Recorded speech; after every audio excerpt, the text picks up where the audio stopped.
Hello, hello. Welcome back to the pod. I'm Megan and I'm here with Morgan. Hello. Hello, hello. How are you? I'm good. The warm weather's back. I'm very happy. I take walks in the morning again. So, Mm. yeah, the birds are chirping. We have four baby feral cat. Well, they're not Oh, babies. They're okay. but yes, the four ones have been released and now they have taken a home in my backyard. Are they the ones that I got to see when I was there in October? Uh-huh. The Oh, kittens. yeah.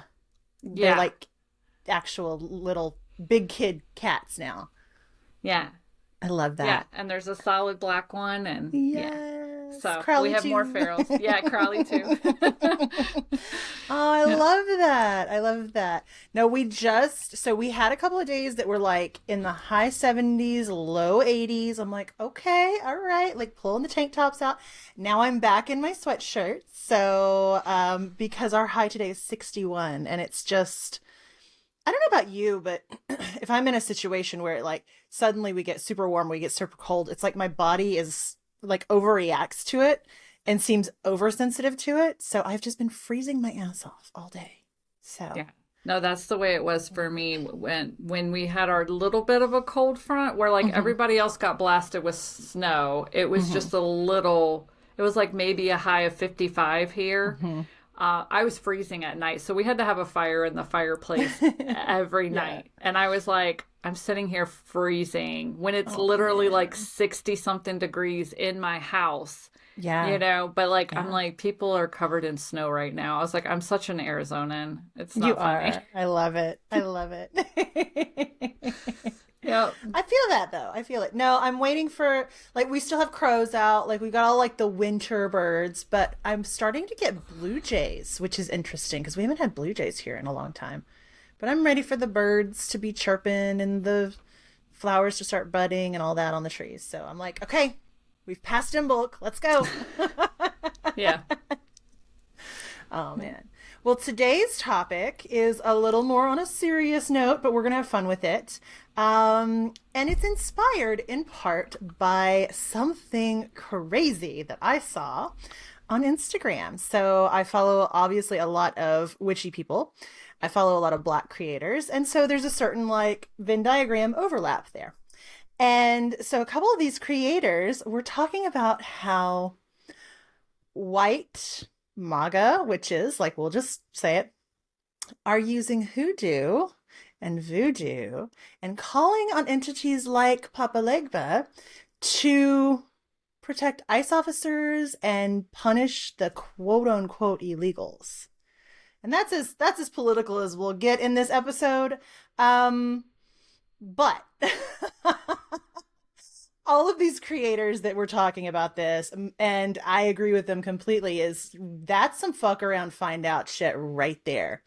A white person calling upon voodoo spirits, the Loa, whatever, to then go after non white people is just, that's some grade A dumb shit, if you ask me. Yeah, I can't, if y'all are listening to this episode, it's cool, but if you head to YouTube or our Patreon, this might be one of those episodes you want to watch just because of the pure facial expressions Mm-hmm. Mm-hmm. alone. Because yes, when you texted me about this, I think I was thinking in the back of my head, please don't say Papa Legba, please don't say Papa Legba. And then like your next text was like, they're invoking Papa Legba. I'm like, fuck. All right, well, Mm-hmm. Mm-hmm. at least they're gonna get that back very Yeah. quickly. If yeah, so I mean Yeah. there's that. That'll take care of itself.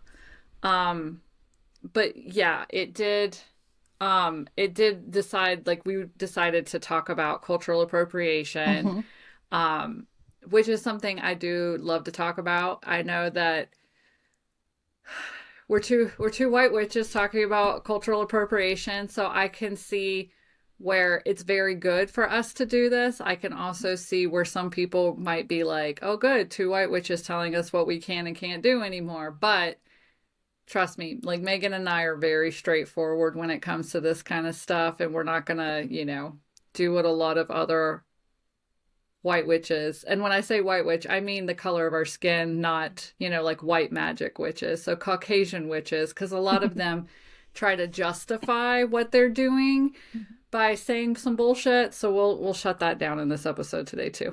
Oh yeah, for sure.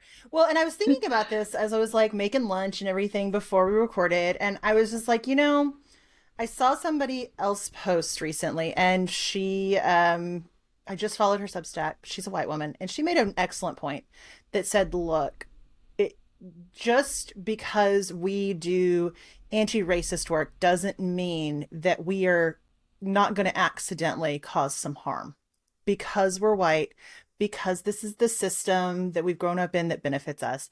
And so this conversation is not about calling you out. It is not about making you feel bad. It's about sharing the education, sharing what we've learned so far.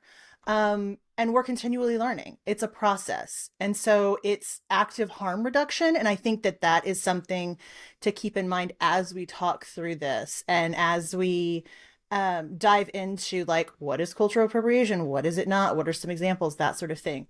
But there are some pretty like clean, crisp lines that you can just follow.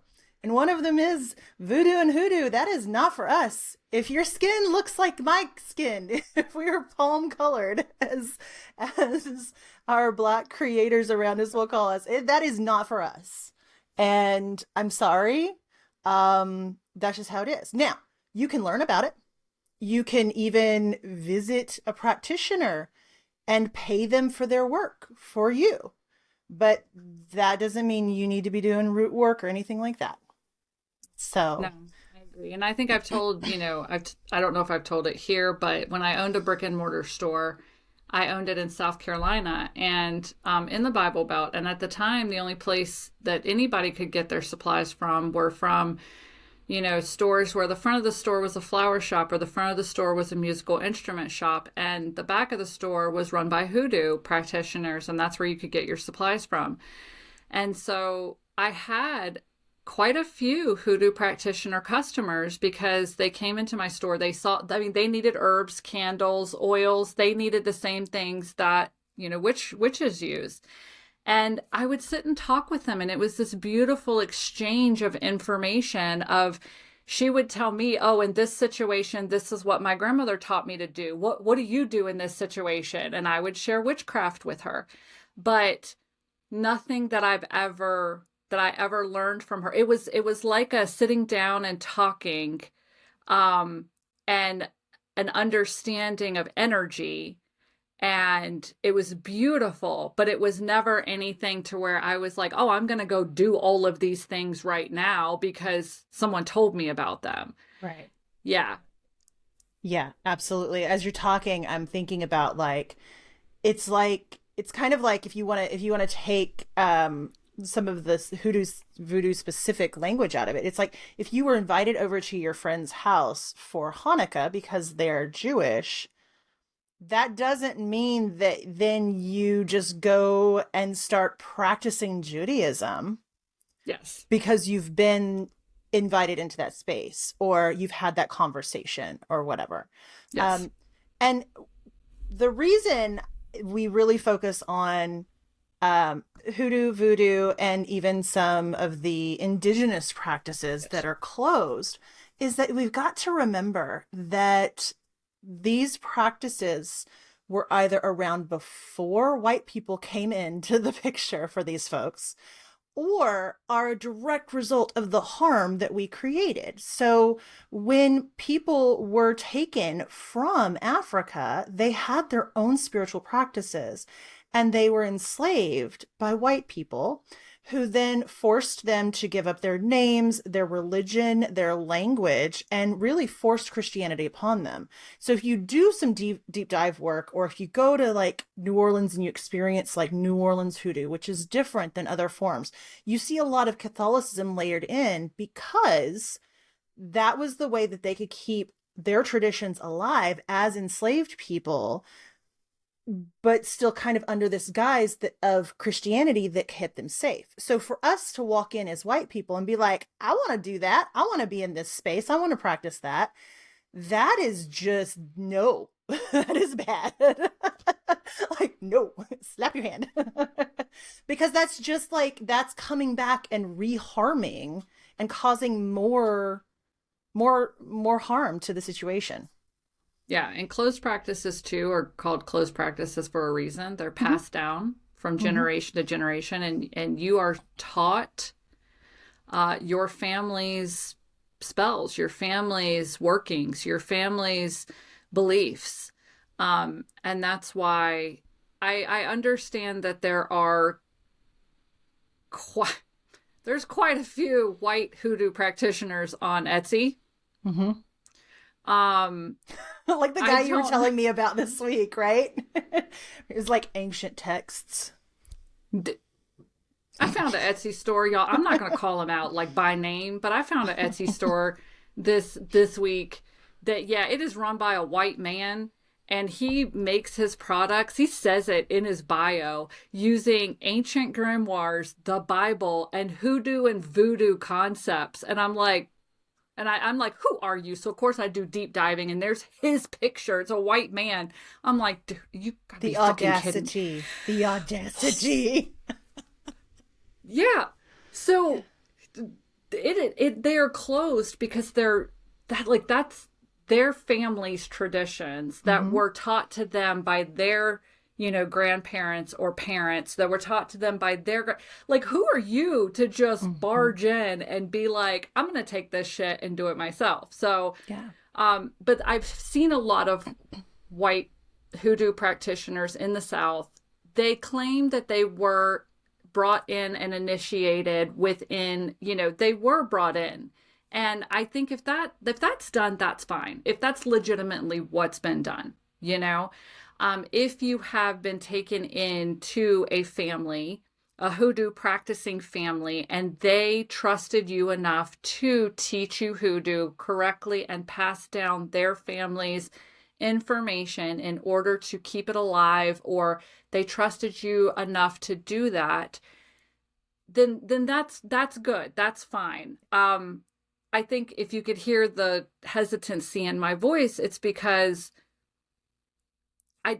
I don't need to see the paperwork, but I almost need to see the paperwork. Like, I would like some vouching to happen. Yeah. I would like for you to make a reels or something with a person, with a Black person or person of color or something, saying, yes, I brought this person into my...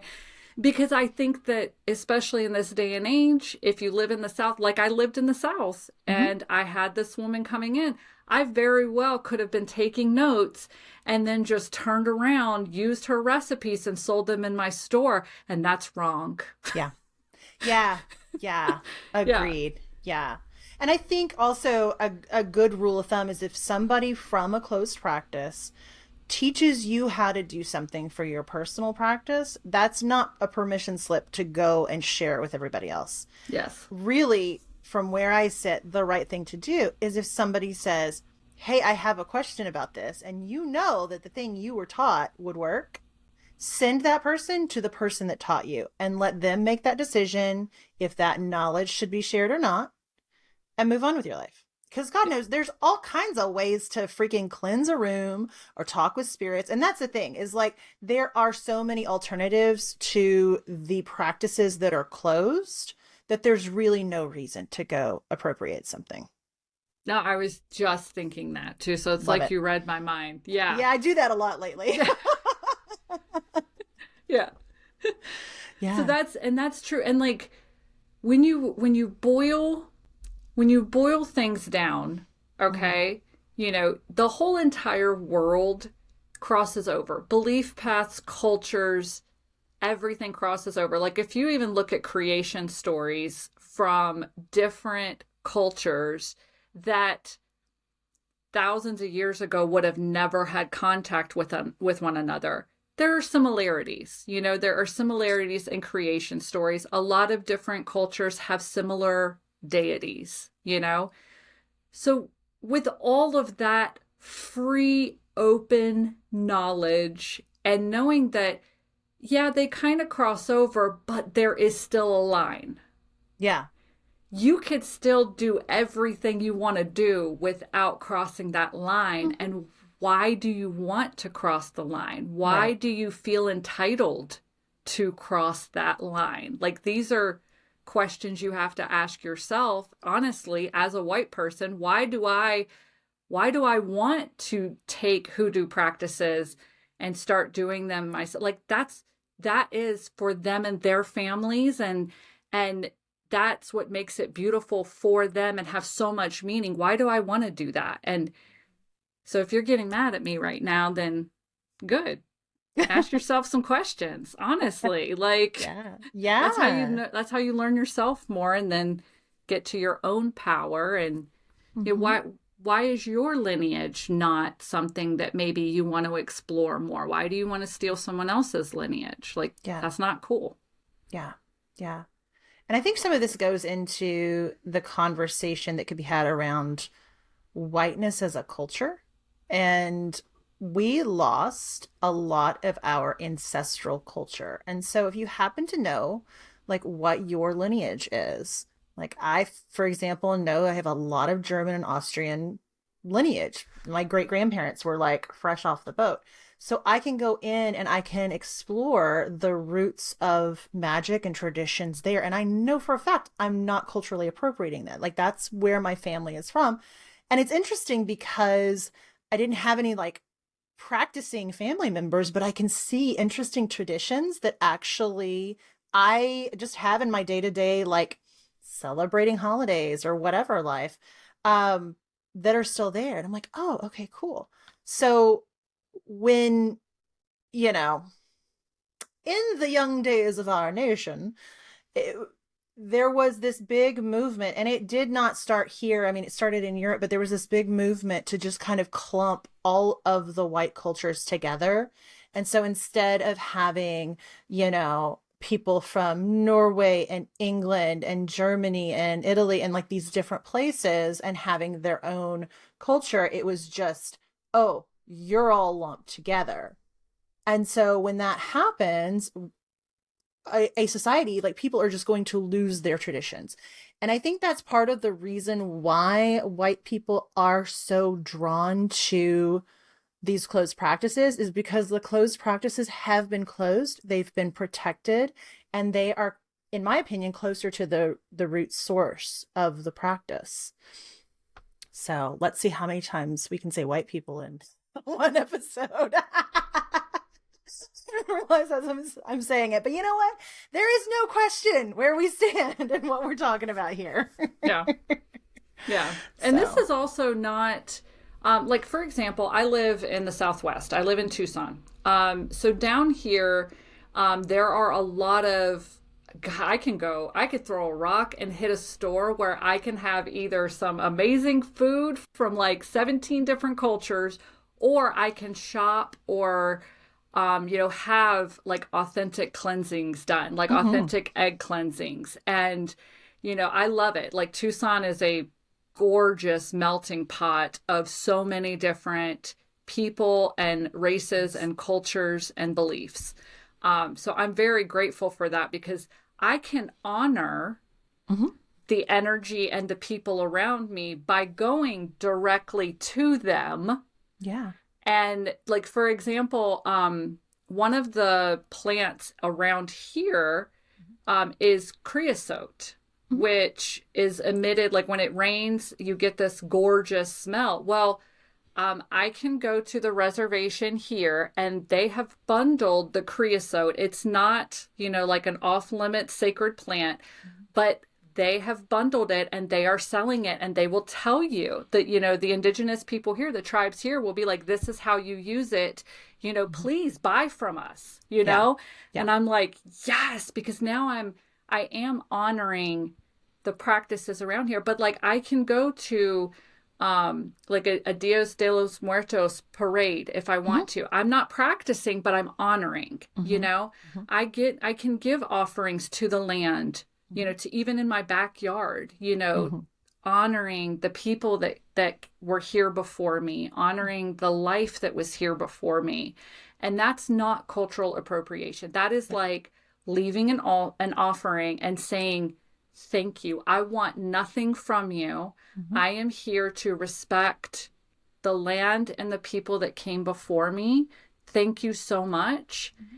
And that's good. But if you can go to different practitioners, Mm-hmm. you know, and say to them, you know, I would like for you to do your thing. Mm-hmm. I'm here for it. You know, then that's also a beautiful thing. And it's a way to support those around you and the energy and their lineage and their practices. Yeah. Yeah. And always, if you are personally invited into a space, like here in Denton, every year we have a Day of the Dead fest and we have a Dia de los Muertos Twilight Parade, and the ofrenda is set up. And literally, they actually say, anyone from the community, come put something on the ofrenda, and we're doing the parade at this time. Here's who you contact if you want to participate. That's an invitation to come in and participate and do it. And I think we really need to make sure we're not doing is just like assuming that every space is for us, because it's not. But I love your point of like shopping at these places and getting cleansings from people with this tradition. We have a whole lot of Mexican traditions here in Texas for obvious reasons. So sometimes you can get like what is it, limpia, I believe is how you pronounce it, like the egg cleansing and all that. I am not going to go do an egg cleansing on myself personally, because I'm like, I know somebody that I can go pay, and he has learned from his lineage how to do it. Like grandparents taught the grandkids how to do things. So I'm like, why would I try to do it on myself if I have a friend that can do it? So, you know, just like allowing yourself to not be the center of something is I like that. kind of a good way. That just came to me. Yeah, just allow yourself to not be centered at the center of something. It's not always all about us. No, and there's always something bigger too. So yeah. No, I don't know that there's anything else to say after that. I think that's a beautiful way. Like, thank you. Yeah. Okay. Yeah. I'm just chalking that one up to spirit coming through and saying that. So, yeah. Mm-hmm. Don't assume you have to be the center of it. Well, okay. Yeah. We'll just leave it at that. I got a card for us, though. I think it's my turn. I don't know. Mm-hmm. I can't remember. Okay. So I know our last one was the silly Hallmark shop thing where we were going to flock ourselves. Which also still makes me think, I know. Still makes me giggle. It's so ridiculous. It is. It makes me think also of How to Lose a Guy in 10 Days. Go frost yourself. Oh, yeah, with the diamonds. I love that movie. Gosh, I do too. It's so silly. Mm-hmm. All right. Oh. You're handed a big bottle of spray paint and 10 unsupervised minutes on top of the biggest bridge in the city. What are you spray painting on it? Oh, that's not nice. I don't have a great art. I